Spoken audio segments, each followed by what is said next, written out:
समृद्धी महामार्गावर दरोडा टाकणारे 5 जण जेरबंद गुन्हे शाखा व कारंजा पोलिसांना यश। वाशिम जिल्ह्यातील कारंजा समृद्धी महामार्गावर आराम घेण्यासाठी थांबलेल्या बँक व्यवस्थापकाला तलवारीचा व रॉडचा धाक दाखवून केली लूट।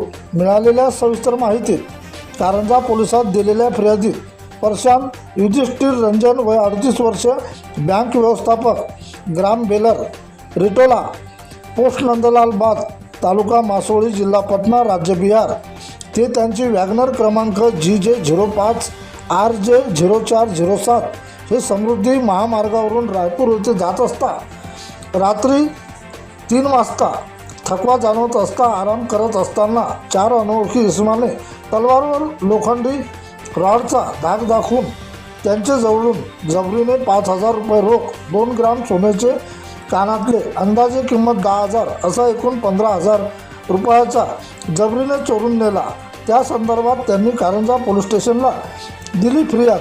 दिलेल्या फिर्यादीवरून जिल्हा पोलीस अधीक्षक निकेश खाटमोळे यांनी घटनास्थळाला भेट देऊन पथक तयार करून सदर गुन्हा तपासात घेऊन गुप्त माहितीदाराच्या माहितीवरून आरोपी हर्षद पांडुरंग साबळे व 26 वर्ष, राहणार गजानन नगर, चिखली, जिल्हा बुलढाणा याला अटक करून कारंजा पोलिसांच्या ताब्यात दिले।